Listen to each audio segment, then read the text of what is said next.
in order to humiliate me as the daughter of Henry's nanny.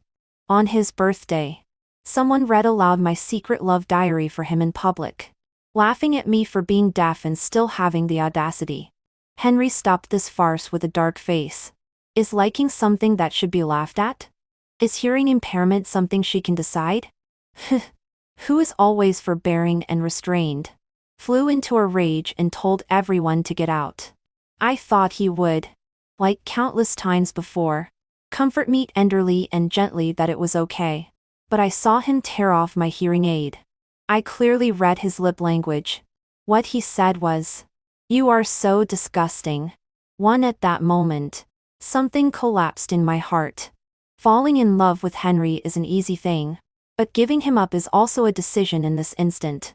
It wasn't until his figure disappeared on the second floor that I reacted. It was me who was being ignorant. Even when lying on the bed, I couldn't figure out that I would receive the evaluation of being disgusting from his mouth. Memories kept flashing in my mind. We grew up together since childhood. He said he was my older brother and would always protect me.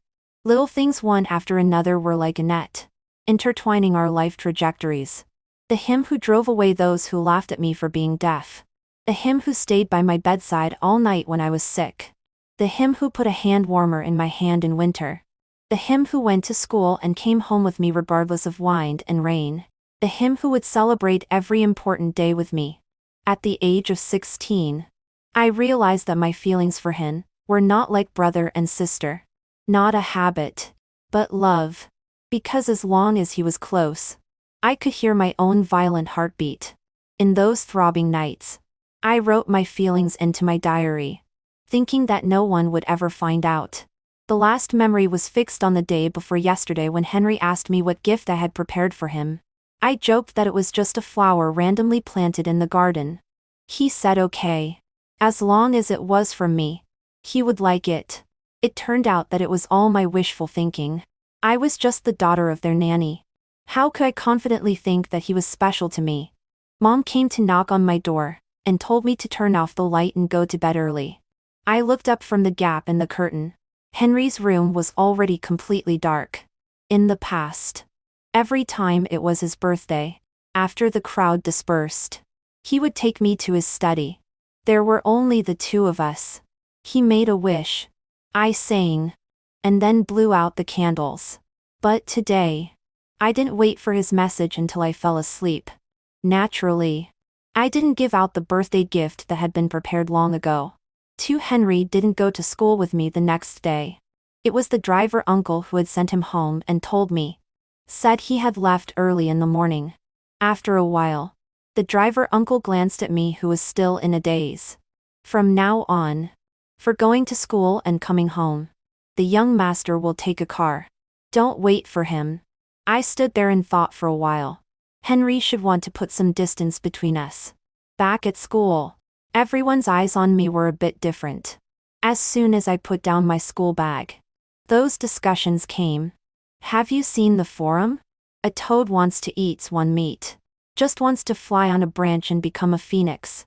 Doesn't she know she is deaf? So disgusting. Don't look at what identity. Have you read too many novels? Fantasizing about the rich young master falling in love with the nanny's daughter. Perhaps their voices were too loud and woke up my desk mate who was still sleeping. Charles stood up and kicked the desk in front of him hard. Are you guys annoying? Are you the only ones who can talk nonstop? If your mouths are so idle, why don't you go and lick the school toilets clean? The people chatting about gossip dispersed. I sat down and looked at my phone before I knew. That little episode about me at Henry's birthday party yesterday was posted on the school forum by some people on the scene. Looking through it later, I saw a few conspicuous comments. Speaking of which, Henry scolded all those who were making a fuss last night. Are you sure it's not protection? The culprit didn't come to school today. I heard she went to the hospital. So harsh. Don't imagine things blindly. Henry was so disgusted that he went to school by car today. Don't you know? Just now I heard from their class that he forbids people from mentioning Cherry's name in front of him. If you really like a disabled person, you will be laughed at to death. For some reason, it was like being bitten by an ant. There was a little pain in my heart. Little desk mate. Don't listen to those people's nonsense. These rich kids are just bored every day. Seeing that I didn't speak, he took out a tissue from his bag and lowered his head to give it to me, looking a bit at a loss. Don't cry. I turned off my phone and looked up at him and smiled. I didn't cry. Just decided not to like Henry anymore. 3. The forum post disappeared after the first class. I guessed it was his doing. Well, otherwise, if it was always hanging there, how could people laugh at him? Charles started chatting with me about everything during the break. The teenager had very fair skin, and a small mole on the bridge of his nose. Perhaps for Charles. I was introverted and had few friends. I was an excellent listener. On this autumn morning when the breeze was gentle and a corner of the curtain was blown up, his eyes reflected my appearance and his breathing sound gradually approached. Little desk mate. You have always been very cute and great. Don't forget. I am still waiting for your autographed book. Charles was the first person besides my mom who knew about my writing. To reduce mom's burden, I have been writing for various magazines since elementary school. In the second year of junior high school, I started serializing novels and now I have some fans. Looking into Charles's eyes, he winked at me. Let's make a pinky promise. I'm afraid you'll forget.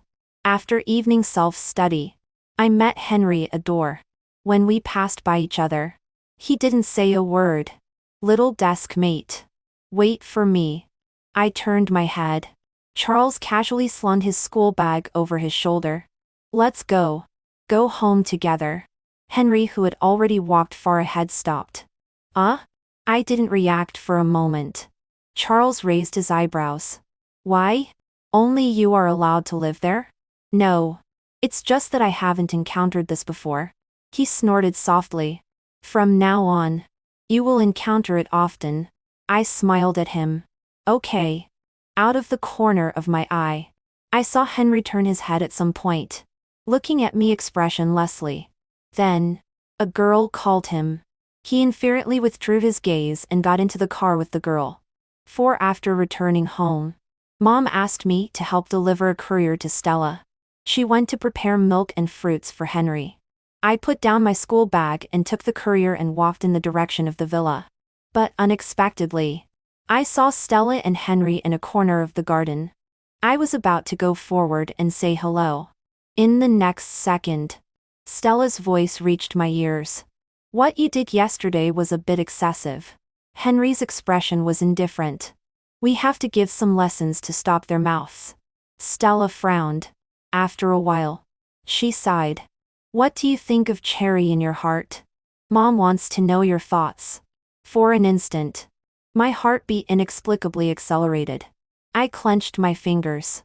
But I saw Henry's eyes were extremely cold. His thin lips parted slightly without a trace of emotion. The daughter of the nanny. Do you still want to stay here forever? I was stunned for a few seconds before I reacted. The relationship between us was not sister. Not an ordinary friend.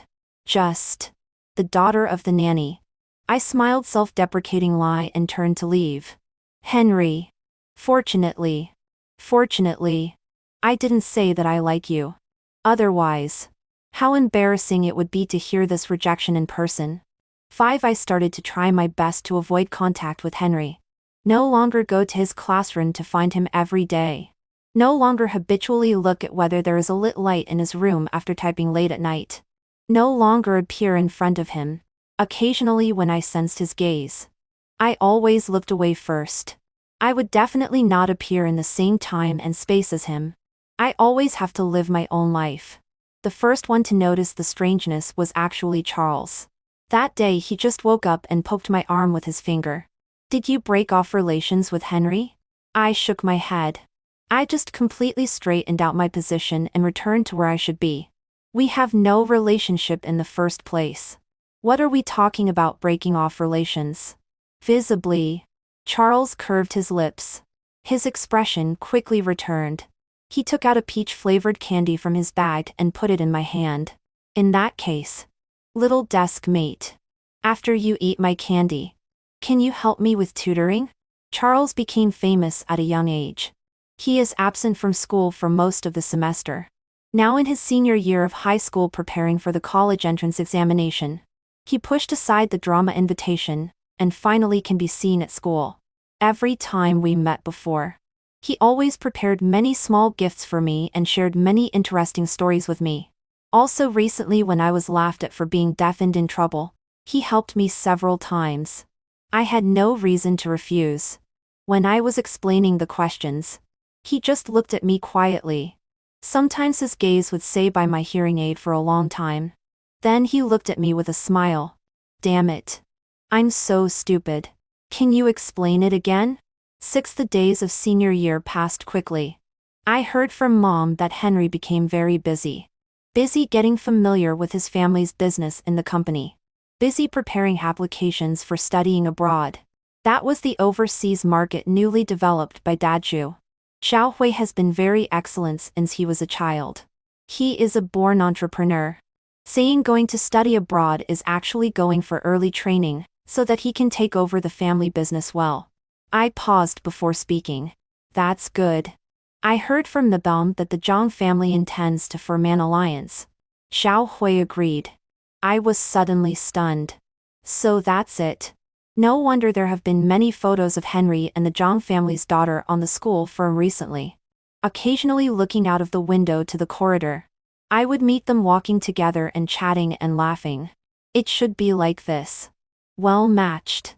Talented man and beautiful woman. There was no waves in my heart.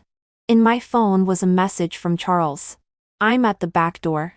Come quickly. I have prepared a surprise for you. I ran over and saw Charles holding a large insulated bag. The winter night wind blew his nose red. He happily opened the bag. Look. I lowered my head.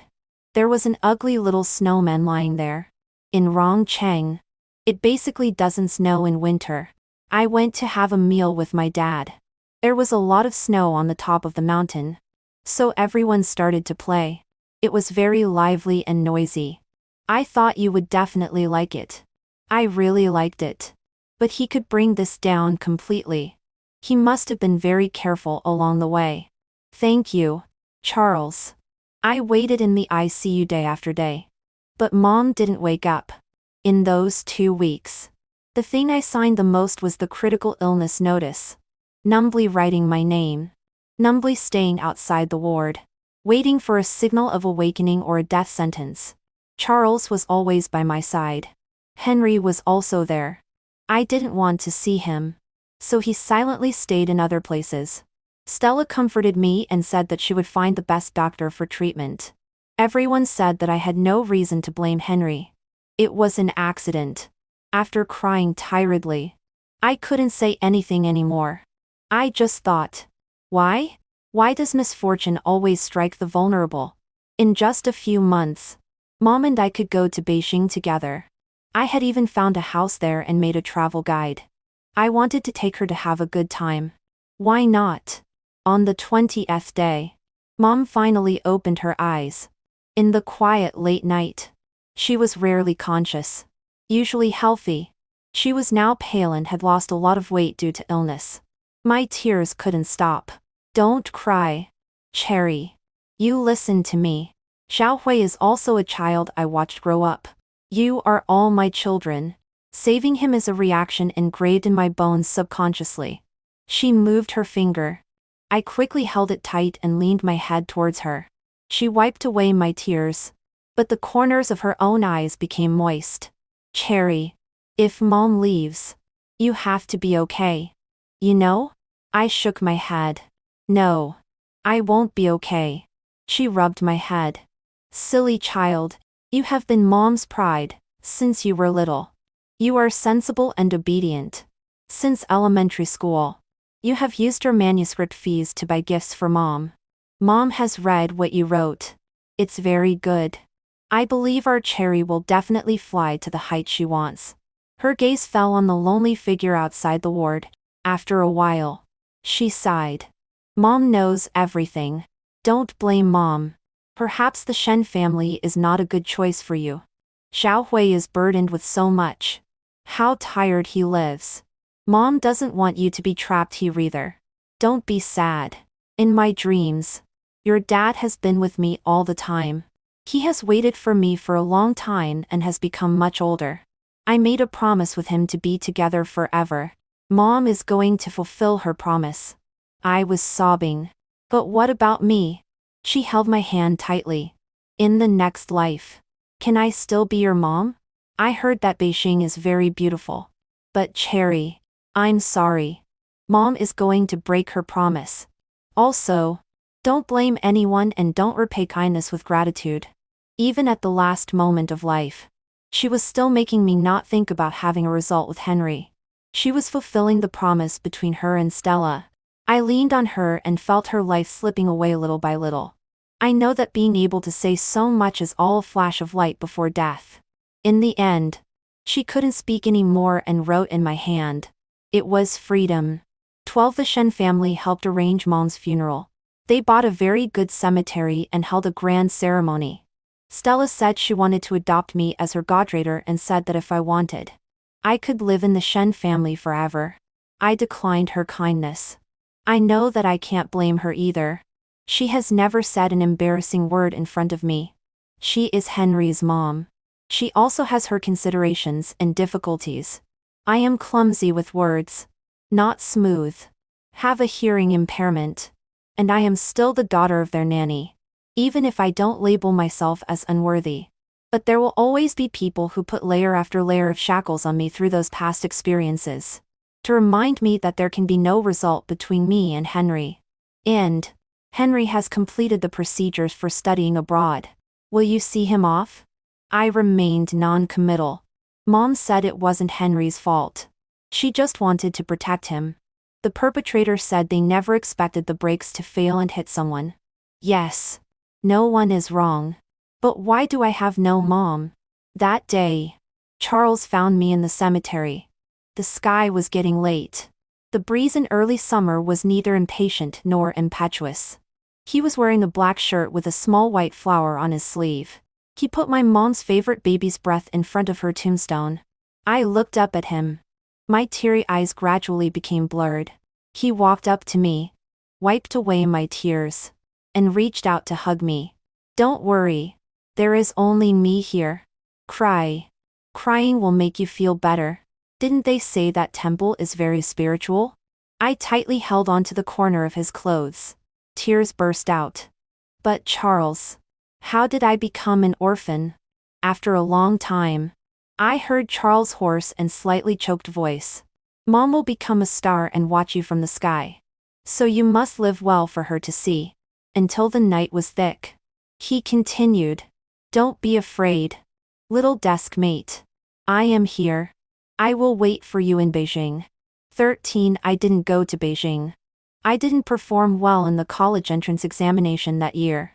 I packed my bags and went to Harbin, which is very far from Rongcheng. There is no humidity and sultriness in the south. It is a city with sunshine all year round and snowflakes flying all over the sky in winter. Except for not having mom. Everything is just right. I moved out of the Shen family. When I left, Stella stopped me and put a bank card in my school bag. Cherry, this will always be your home. If you are tired outside, remember to come home. I thought a lot. When the words came to my lips, I still only said two words. Thank you. She wiped away her tears. You have to be okay. Otherwise, Aunt will feel bad and Henry will be sad too. On the day Henry left, I didn't see him off. I was behind the curtain and watched him drag his luggage and look in the direction of my room for a long time. It was only when the driver reminded him that he would miss the plane if he didn't leave soon that he left. A message popped up on my phone. I'm sorry. It's my fault that you don't have a mom anymore. I didn't reply and deleted his contact information. I left without looking back. I opened Mom's phone in the waiting room. The latest note in her memo read, I can't wait to go to Beijing. Our Cherry is so great. I hope Cherry's dream of becoming a great writer comes true. At this moment, my phone made a ding sound. Dear, the first printing of our book is 10. 0 copies. Get ready to start signing autographs. Looking at the message from the editor, I burst into tears suddenly. Mom, look. Your daughter is very promising. Her novel is published. She is very close to being a great writer. Do you see it? 14 in the 4 years of college. I didn't meet Henry once.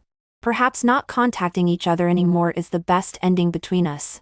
But unexpectedly, Charles frequently entered my life. My intentional missed appointments and intentional severance of all contacts didn't seem to hold true for him. He would casually say on a summer afternoon, when cicadas were chirping nonstop, "I'm filming here. Little desk mate. Do you have time to show me around?" He would also send a message on a snowy night. "I'm downstairs at your house. The snow is so heavy. Can you bring a pen down so I can make eyes for the snowman?" Or on the first day of the new year, facing the wind and snow, he rang the dream catcher at my door and was carrying large and small bags. "Do you want a warm hot pot?"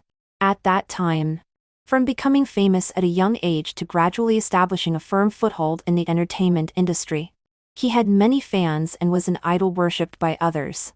But he was wearing home clothes and huddled with me in a small rental house. While eating, he told me those interesting stories he had experienced. Just like countless times in the 3 years of high school, every time he came, he was carrying a backpack and wearing a mask. As long as I went downstairs, he was there. He was always there. He would say, "Little desk mate. You seem to have grown taller again. Little desk mate. You should eat more. Don't be too thin. Little desk mate. I see that your writing has been published again. Can I have an autograph? Little desk mate. I hope that one day I can become the protagonist in your book. I mean, can I have the opportunity to act out your novel?" 15 What Charles said was quickly realized. In the second year after graduation, my most popular book was adapted into a TV drama. He was the male lead and I was the screenwriter. At the opening ceremony, I unexpectedly saw Henry. He was the investor. In fact, in these years, I would occasionally hear news about him, saying that he took over the Shen family's company, saying that he attended a certain summit, saying that he and his fiancée from a well-matched family were about to get married. The past is like clouds and smoke. Mom said not to hold grudges against anyone. I didn't want to disappoint her. So when he walked up to me, I didn't turn around and leave. Instead, I gently said, "Long time no see." Just with this one sentence, I saw Henry's eyes instantly turn red. He pursed his lips and lowered his eyes. "Long time no see. Cherry. When old friends meet again, it always easily evokes memories." So he invited me to have a meal and I agreed. We went to a restaurant with strong privacy. Looking out of the window, we could see the Forbidden City. There was a very bright star in the sky as dark as ink. It was like Mom was looking at me gently. I really didn't expect that one day, Henry and I could still sit together and chat calmly. Recalling our youth, it felt like telling someone else's story. In those more than 10 years, it was so beautiful. I called him brother since I was little. He said he would always like me as his sister. But the beauty came to an abrupt end. Between us, we could always not avoid that exposed secret love. That car accident where I lost my only relative. Guilt, sadness, and powerlessness were all clearly visible on his face. "I'm sorry. I didn't protect you well. I didn't protect your mom well either." My heart suddenly tightened. I curled up my fingers and forced a smile. "My mom doesn't blame you." There was a note in Mom's memo. "Xiao Hui. Just be Cherry's eternal brother." Perhaps this is the best ending for everyone. So I didn't want her to see us become enemies in the sky. Although my relationship with Henry also stops here. But I blame myself all the time. Blame myself for why I went out that day. Blame the weather. Blame myself for not being able to react and push her away. My voice was hoarse. It was an accident. I can't forgive myself. If he didn't continue. Instead, he stabilized his emotions. "It's all my fault. Making you live such a difficult and hard life. I lowered my head and sighed. Look. I still grew up to be a great adult. You also. Brother. Feelings are mutual. Mom never regretted her original decision. Hearing me call him brother. Henry was stunned. He stood up abruptly and almost fled in panic. 16 during the gap when he went to the restroom. Charles sent a message. I just met an author you like very much. I'll take you to meet in person later. I'm waiting for you downstairs. I stood up and looked down. I just saw Charles leaning against a tree wearing a mask. Seemingly sensing my gaze. He looked up.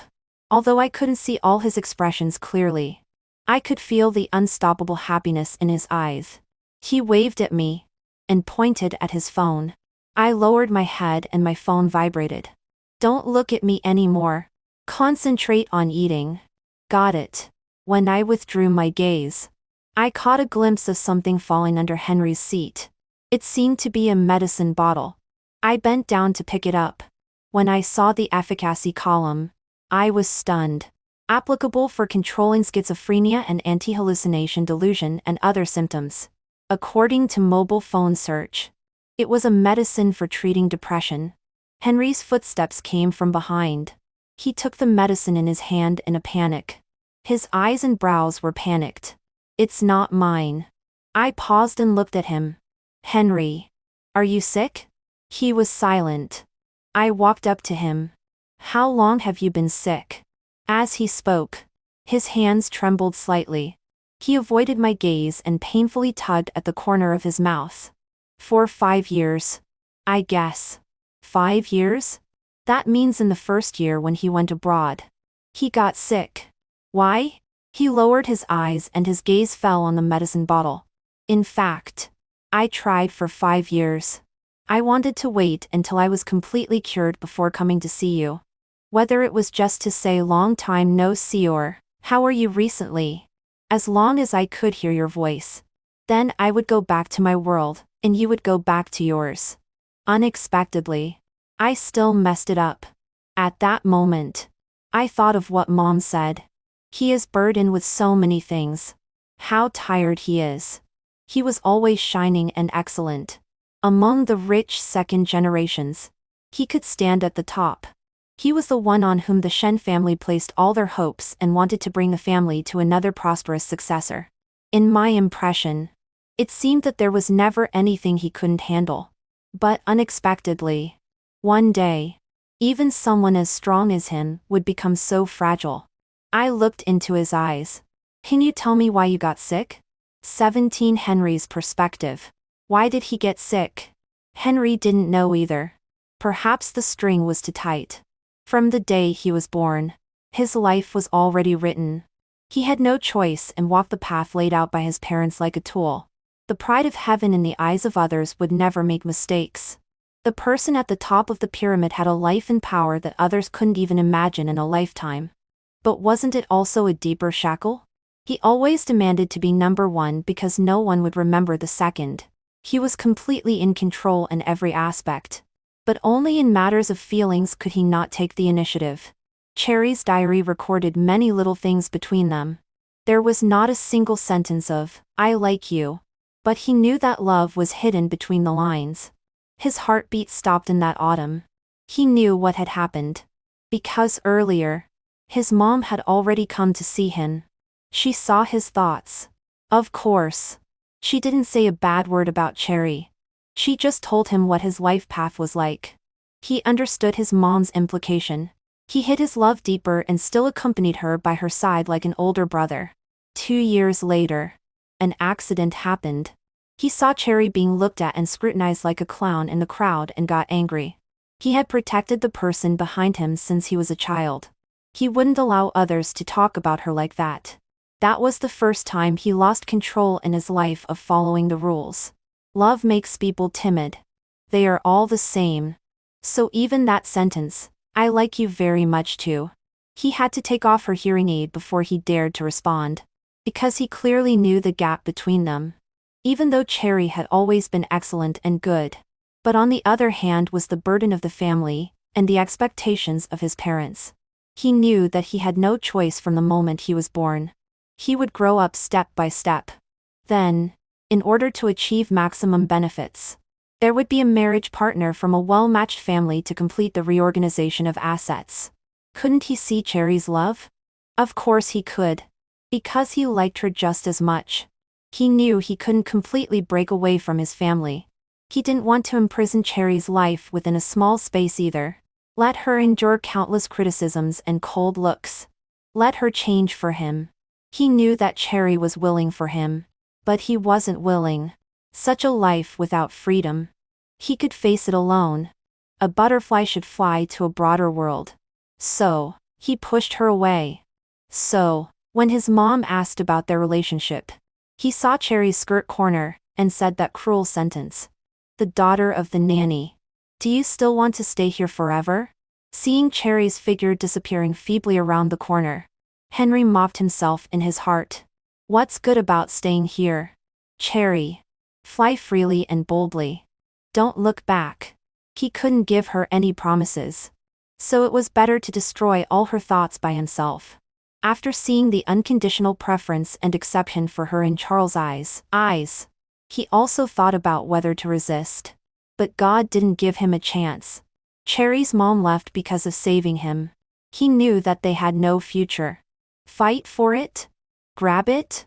But then, watching her suffer mentally because of him, was that the result he wanted? So, in the end, he didn't knock on her door and say a word of farewell in person.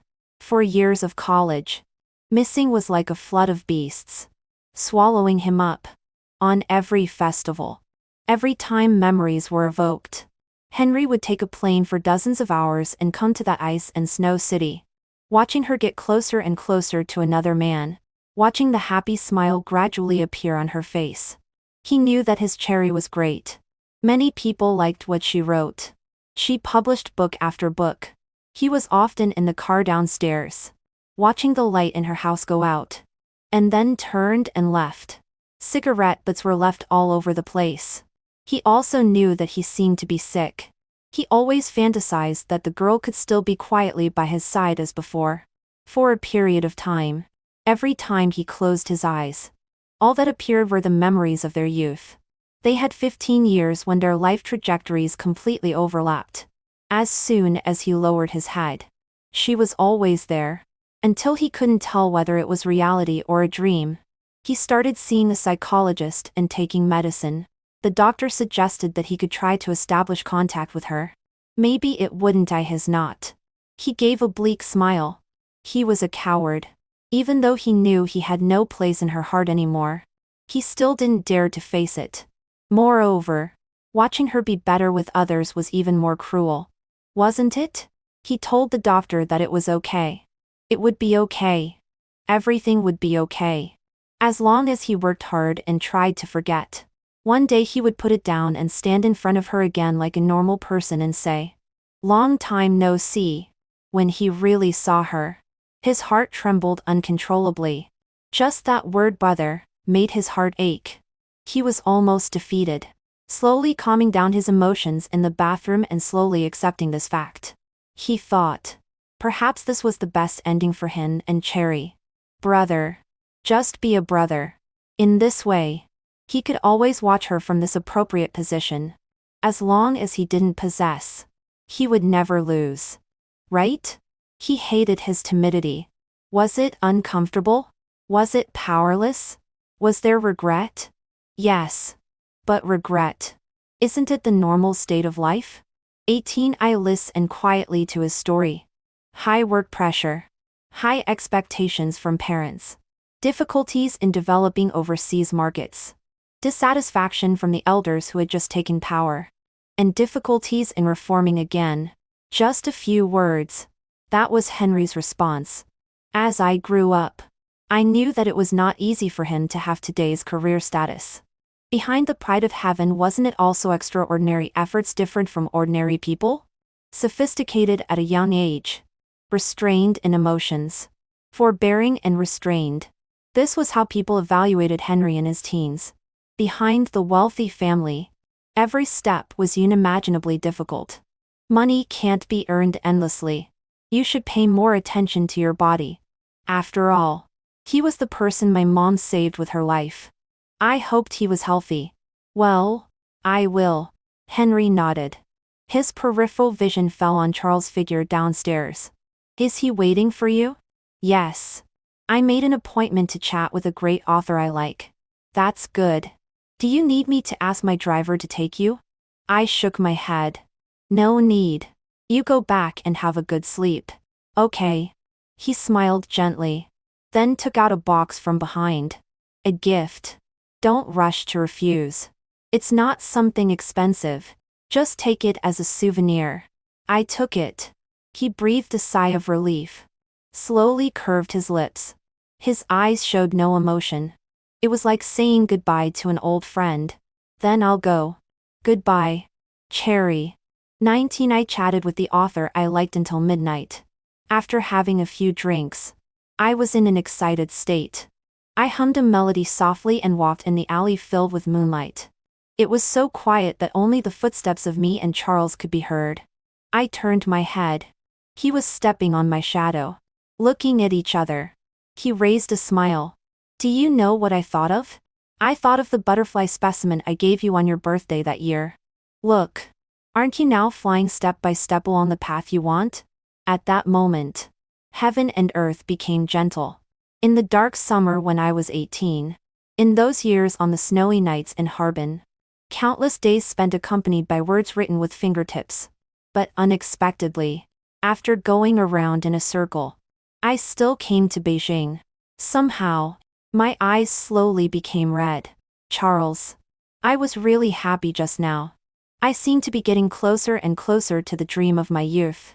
I will meet many new friends. No one will give me a strange look because of my hearing impairment. Even under the spotlight. What I felt was kindness. The embarrassment and helplessness after the secret love in the diary was made public back then seemed to be gradually blurred by years. Even the state of mind at that time was blurred. And then, I also feel a little sad. We sat side by side in the silent night. I slowly told him the story between me and Henry. Once the most important existence in each other's lives. But we were drifting apart. Many emotions intertwined. Making my feelings for him very complicated. Then allow these emotions to happen. Charles said. I read a sentence that said every passerby in our lives is unique. They will leave some of their marks and also take away some of our breath. Some people will take away a lot. Some people will leave nothing. This just proves that two souls will not meet by chance. Time never forks and leads to countless futures. But no matter how long the night is, day will always come. 20. When I was unpacking Henry's gift halfway, my eyes flashed. It was a custom-made Pluto planet. It was the birthday gift I didn't give out when I was 18. Why did he choose this? It was because Henry was like the sun to me at that time. But I was like Pluto, very far away from the sun. Lonely and cold. At the edge of the vast interstellar space. Silently looking at him who was glowing and hot. In fact, when I heard those words at the age of 16, I had already planned to give up. But love was uncontrollable. Finally, in the year when I was 18, fate chose to let us part ways with various accidents. This gift didn't reach his hands. I thought he would never know. After calming down, I opened the bottom box. Under Pluto, there was quietly another planet. It was Karen. There was a QR code on the card next to it. After I scanned it with my phone, the planet emitted light and projected a universe above my head. That was the way Pluto and Karen accompanied each other and rotated quietly. There is a term in astronomy called tidal locking. Pluto and Karen are the only pair in the entire solar system that are mutually locked. They always face each other in a face-to-face posture. In the deep and vast universe, their gazes only stay on each other. Even as time passes and the stars shift, the celestial dust around them comes and goes and comes again. And they just stay there and will never leave each other. Very romantic. Right?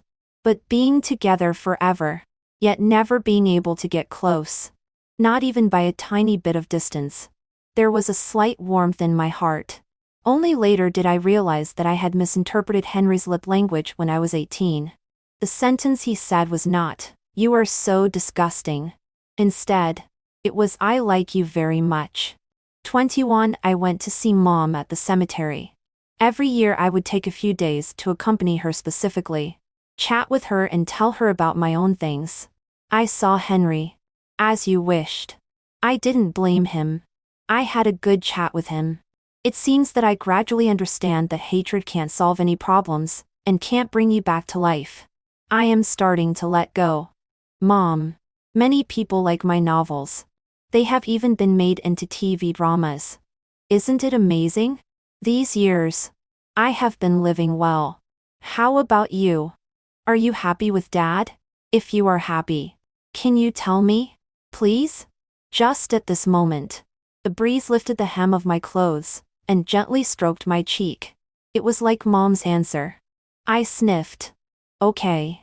Mom. Then I can rest assured. Someone behind me handed over a handkerchief. I glanced sideways. It was Henry. Facing the setting sun. His face was stern and the dark circles under his eyes were still conspicuous. He put the flowers on the ground. Aunt Chang. I'm here. Looking down. My eyes were a little sore. I took the handkerchief. On the position touched by my thumb, there was a butterfly embroidered. Henry slowly recounted his self-blame and sadness. The clouds thickened as if they were going to bend his body. He pursed his lips and looked at me. His nose was red. I'm sorry. He had said sorry many times in a few days. I was silent. Because I wouldn't reply it's okay. He also knew that silence was already my most decent answer. In the end, before leaving, I waved at him. You should also move forward. Henry. I really hope you are well. I also hope that we can both reach the end we want. 22. His back was lonely and desolate. Until he completely disappeared. Gradually, sporadic snowflakes began to fall in the sky. It was rare for this city to snow. I don't know if this is a way for us to say goodbye to the past. I gently wiped off the falling snow on my face. The moist touch made me suddenly feel like it was tears. Charles in the distance slowly approached and held an umbrella for me. Under the shadow. He winked at me and then looked at the tombstone. Hello. Aunt. Nice to see you again this year. I was delayed for a while and didn't arrive with Cherry. I'm really sorry. Aunt. You don't know. In this year, Cherry and I. Charles always had a lot to say. He vividly told Mom about what happened this year again. I remembered writing the yearbook before graduation. Charles' message to everyone was 4 words. Have a bright future. I said he was sparing with words. That day when he wasn't there, the female classmate at the back table said that it was because he was only different to me. Without me, he was always aloof and distant to others. It was not the talkative and smiling person I saw. Only I was the exception. It was an absolute and unique preference. I turned my head and saw his clean and sharp jawline. I saw his smiling eyes and his lips moving. Cherry is already a great writer now. She is extremely great. I looked away. The cold wind blew into my neck. When I came to my senses, Charles had already taken off the scarf from his neck and put it on me. Then he pretended to be angry. Aunt. Don't worry. I will take good care of Cherry. Next time.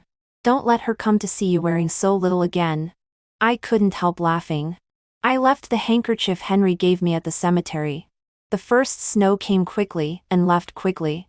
The layers of clouds dispersed in the sky. The afterglow of the setting sun emitted warm light. Look. The sky is clear again. 23. The next summer. The drama Charles filmed became a huge hit. About love. About growth. About family affection. About friendship. About life choices. The words I typed down when I was at a low point in my life were one day seen and empathized with by more people. Charles also became known from being a little famous to being a household name. To the extent that as soon as I went out, I could see his endorsement advertisements everywhere. When I looked from the rooftop, on the huge electronic screen was his smiling expression. From 16 to 26 years old. 10 years. The high-spirited teenager grew into the most dazzling man under the spotlight. It seemed to happen in an instant. Cherry. Look up. Charles' gentle and clear voice came from the phone. In the pitch-black night, electronic fireworks began to be set off. Like countless stars falling. Brilliant and dazzling. Dazzling and shining. Is it beautiful? I nodded. Then turn around. Charles' voice was mixed with a slight panting sound. He seemed to have just returned from the celebration party. The wind on the rooftop blew his white shirt. Just like when we were young. He had rosy lips and white teeth. He strode towards me. He didn't take off my hearing aid. Instead, he said to me word by word, "Cherry, I like you. Is there a chance to spend the next 10 years with you?" Just as the fireworks ended, a star was hanging high in the sky. The starlight shone in Charles' eyes. When Charles was 18 years old, his wish at the temple was to be with Cherry year after year. Later, when my mom was seriously ill, he returned again and hung the blessing plaque at the highest point on the treetop by hand. It is said that the gods will see it first. There was written, "Cherry and Aunt should always be happy and healthy." I know that at countless important moments in my life, he is there. He is always there. It was when I was 16 years old. The flamboyant teenager reached out his hand and smiled. "Hello, desk mate. I'm Charles." It was when I was 17 years old, when I secretly updated my novel and was discovered. His eyes sparkled and encouraged me. "Desk mate. You are so great. You will definitely become a great writer in the future." It was when I was 18 years old. When I was the only one left in the world. He softly said in the darkness, "Don't be afraid. I am here." It was during the 4 years of college. Meeting again and again. Accompanying. Love was hidden in every word and every detail. It was also now at the age of 25. As long as I turned around, he was there. It seemed that he had never left. End of main text. Henry's extra chapter. She didn't know. She would never know. He was her first reader. From the moment she typed the first word on the internet, he was always the first person to reply. That drama became extremely popular. And as the screenwriter, she also appeared in public. In the interview, she was wearing a light blue dress. Gentle and quiet. The spotlight made her skin very white. The reporter asked her, during the writing process, "Is there anything worth recording?" She faced the camera and showed two small dimples. Her voice was gentle and soft. "In fact, I am very grateful to my first reader. He reads every book of mine. When I am confused, he will send me a long essay to encourage me. I think he must be a lovely little girl. He always likes to send me emoticons. If he wasn't always there, maybe I wouldn't know if I would continue to finish the stories in the book." The reporter smiled. "It's a divine reader, right?" "Yes. I don't know if she can see it. Here, I still want to say to her again, thank you." Henry turned off the video, reaching out and touching. His face was a little wet. He opened Weibo. His fingers stayed on the keyboard for a long time. It was only after a long time, when the tears evaporated, that he slowly typed a line and messaged her privately. "You're welcome. I will always support you. Love you forever. You forever. You forever. You forever. You forever. You forever."